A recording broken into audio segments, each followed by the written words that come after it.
Futures and options on futures trading involve substantial risk and is not a suitable investment for all types of investors. Past results are not necessarily indicative of future results. When I use the word I in this video, it refers to what I teach in my charting course or what I author in my twice daily oral and written updates. Prices shown on charts and quote boards are in real time and take into account all known activity up to this point in time.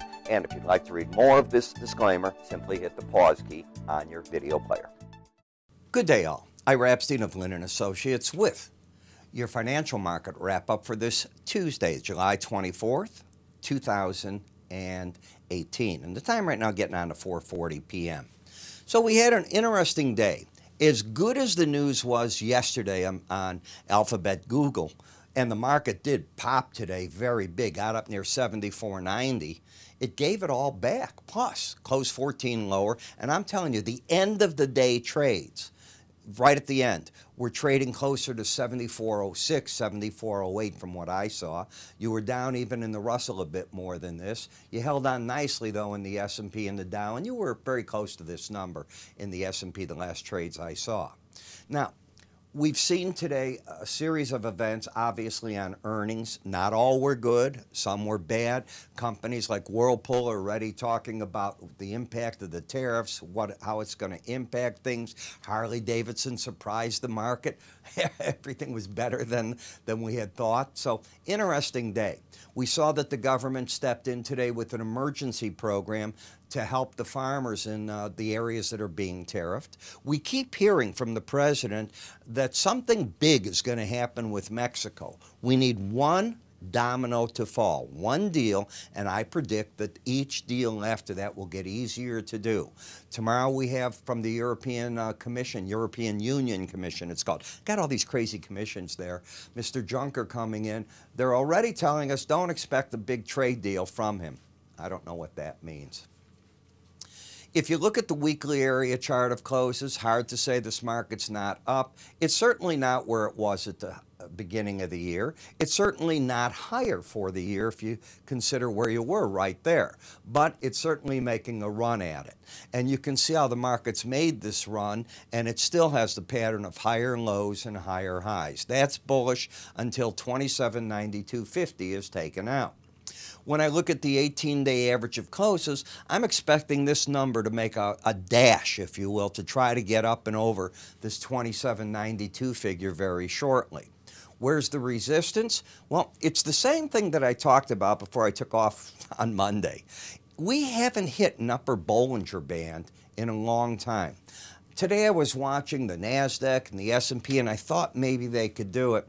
I feel betrayed by them. I'm still bullish, don't get me wrong. Yeah, it's hard not to be on that type of chart.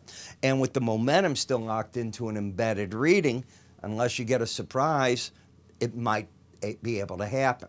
When we come to the NASDAQ, you kept the embedded reading. You closed lower. Did you do any real chart damage? I don't think so. I think that it's a market that failed, like I just said, to get up to that upper Bollinger Band. No, you didn't hit it here. No, you didn't hit it here. You have to go back here to the last time you hit it. And I think that a lot of pros were looking, as I was, could the market get up there or not? Just unable to do it. We'll see if the market gets bought here. Remember, this is a big week. We're going to get more of the FANG stocks reporting, and you want to see how that does. And the reporting season has been good in all these indices. You know, companies on average are beating. You can see how the markets got in the Dow, higher lows, higher highs. I think there was a rotation into the Dow and the S&P today and out of the Russell and out of the NASDAQ. And you can see this Russell looks pretty ugly like this. It closed under the 18-day average. Momentum is correcting to the downside. If anything, it's pointing down. The bias is down. You're not trending. And this market's now, I wouldn't be surprised if it either breaks hard right away and gets to the lower Bollinger Band, or just spends time right here against this 18-day average, spinning, if you will. The VIX cash still staying under the 18-day average of closes, but there's a but. Very quietly, this market that had the embedded reading, if you'll take a look how many days you were under the 20 reading, you had plenty of them here. All of a sudden yesterday, let me put this right, yesterday, it closed over the 20 level, and it did it again today.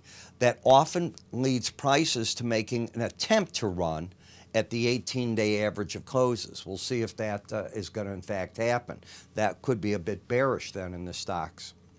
In the bond market, you've got a couple of days under the lower Bollinger Band and certainly under the 100-day average. Yesterday you broke down fairly hard. You gave back some of that today. I wouldn't be surprised to see this area become the resistance area on a rally. It is oversold. Is the market trending? No. You don't have the lower highs, lower lows in the pattern.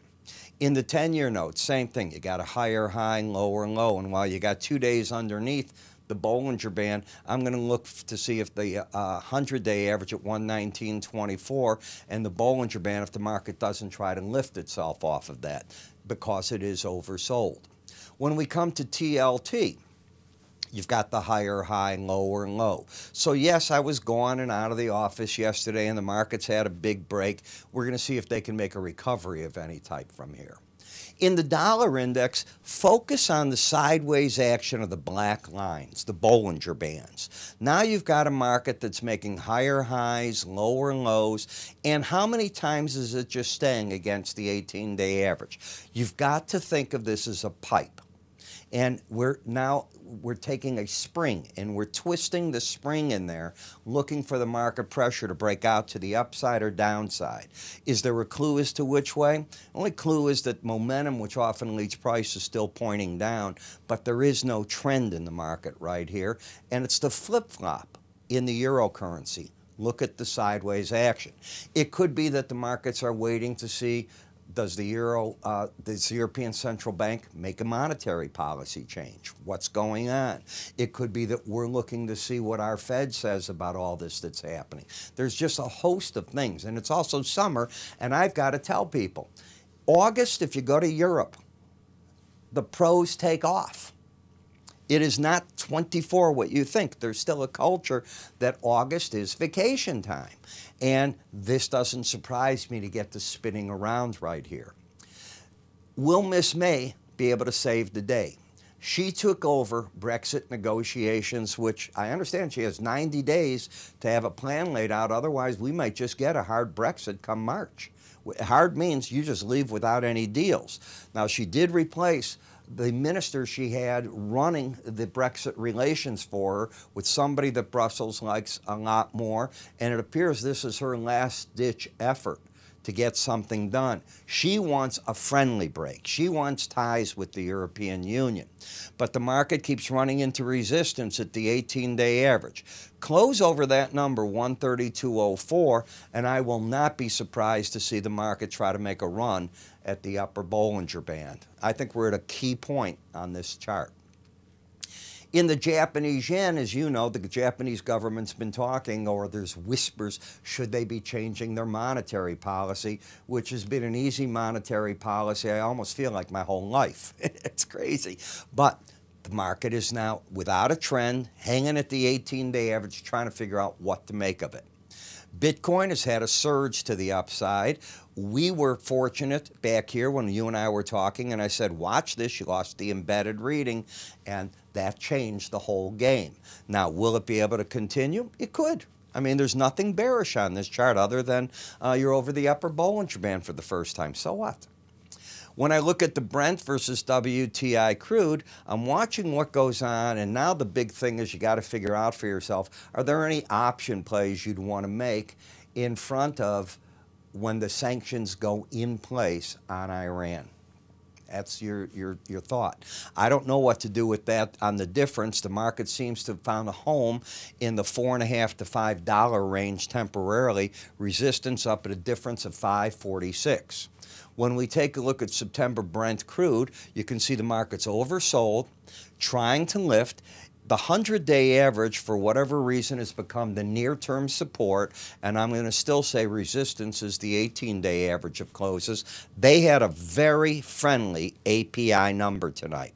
Very friendly. Blew away all the estimates. There was a draw in every single category, large. Now we'll see if the EIA can match it in the morning.